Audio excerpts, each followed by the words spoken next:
Hello friends, तो कैसे हैं आप सभी लोग। तो कैसी चल रही है आपकी एग्जाम्स की तैयारी। कमेंट्स में मुझे ज़रूर बताएं कि आप किस किस एग्ज़ाम के लिए प्रिपेयर कर रहे हैं। तो चलिए, आज मैं आ गई हूँ एक लेटेस्ट अपडेट के साथ। तो शुरू करते हैं।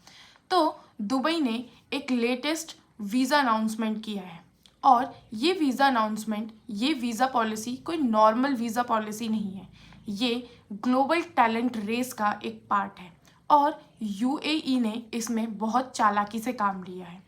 चलिए थोड़ा देखते हैं हम कि इस वीज़ा पॉलिसी से किस किस कंट्री को नुकसान हो सकता है और किस किस को फ़ायदा।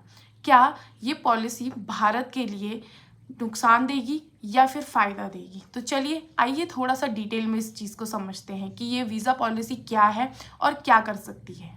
तो अगर हम गोल्डन वीज़ा की बात करें तो गोल्डन वीज़ा क्या है। तो गोल्डन वीज़ा एक ऐसा वीज़ा है जो कि किसी भी फॉरेन नेशनल को, यानी कि दूसरे देश के इंसान को एक कंट्री में रहने की, काम करने की, बिजनेस करने की इजाज़त देता है और वो भी बहुत लंबे समय के लिए, लॉन्ग टर्म के लिए।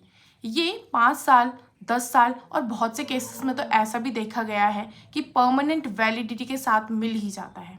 पहले के टाइम पे गोल्डन वीज़ा सिर्फ अमीर लोग खरीदते थे, यानी कि अल्ट्रा रिच पीपल, उन्हीं को ये गोल्डन वीज़ा मिलता था। अब जैसे कि ग्रीस, पोर्चुगल जैसी कंट्रीज़, जितनी भी यूरोपियन कंट्रीज़ हैं, वहाँ पर जब इकोनॉमिक क्राइसिस हुआ था उसके बाद ही ये गोल्डन वीज़ा लॉन्च किया गया था। ये गोल्डन वीज़ा लॉन्च ही इसलिए किया गया था ताकि यूरोपियन कंट्रीज़ की इकोनॉमिक क्राइसिस जो है वो ख़त्म हो सके। क्योंकि बाहर से जब फॉरेन नेशनल्स आएंगे, रियल स्टेट में अपना पैसा लगाएंगे, तो इससे यूरोपियन कंट्रीज़ को ही फ़ायदा होगा। उनकी इकोनॉमिक क्राइसिस, अर्थव्यवस्था जो है वो ख़त्म हो जाएगी। अब ये गोल्डन वीज़ा जो है, जिनके पास पैसा है सिर्फ उनको ही नहीं मिलता है। यूएई ने क्या किया है कि जो रियल टैलेंट है उनको भी ये अब गोल्डन वीज़ा में वेलकम कर रहा है। जैसे कि डॉक्टर्स, साइंटिस्ट, इंजीनियर्स, आर्टिस्ट, सबको अब इस गोल्डन वीज़ा से बहुत फ़ायदा हुआ है यूएई को। जैसे कि स्पेन में 4.5 बिलियन से भी ज़्यादा प्रॉफिट किया गया है। पोर्चुगल में इस स्कीम से $7.3 बिलियन का प्रॉफिट किया गया है।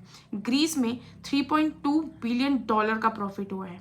अब यूएई जो है उसमें दुबई ने 44 बिलियन डॉलर्स का प्रॉफिट किया और दुबई में इंडियन इन्वेस्टर्स जो हैं वो टॉप 3 की लिस्ट में हैं जिन्होंने दुबई में इन्वेस्ट किया है। अब अगर हम देखें तो इस चीज़ से दुबई को बहुत फ़ायदा हुआ है। जैसे कि उनका ग्लोबल ह्यूमन कैपिटल बढ़ चुका है।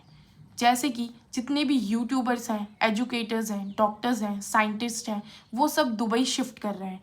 दूसरी चीज़ कि वहाँ पे इकोनॉमिक डाइवर्सिफिकेशन बहुत बढ़ गया है। पहले दुबई सिर्फ ऑयल और टूरिज़्म के लिए ही फेमस था, लेकिन अब वहाँ पर मीडिया हाउसेस बन चुके हैं और बहुत से मेडिकल इनोवेशंस, हर चीज़ जो है वो बढ़ती ही जा रही है। और वर्ल्ड क्लास इमेज भी दुबई का एक बहुत बड़ा एडवांटेज है, क्योंकि पहले दुबई सिर्फ और सिर्फ लग्जरी सिटी के नाम से जाना जाता था, लेकिन अब वो फ्यूचरिस्टिक इनोवेशन सिटी के नाम से भी जाना जाएगा।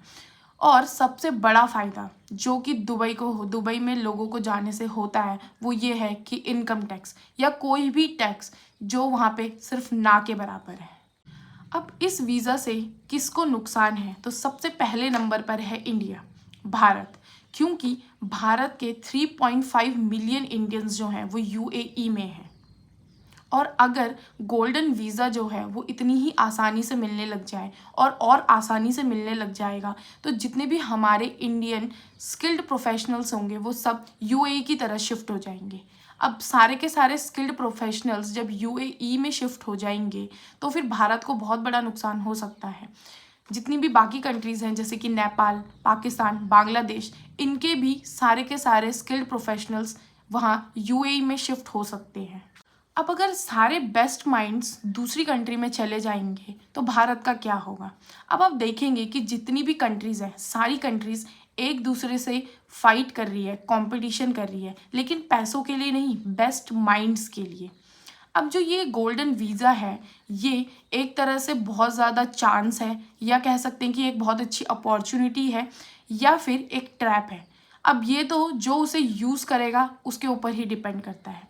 तो चलिए आज के लिए इतना ही। अगर इससे रिलेटेड कोई भी नया अपडेट आता है तो मैं आपको मिलती हूँ एक नई अपडेट के साथ। आप अपने व्यूज़ मुझे कमेंट्स में ज़रूर बताएं।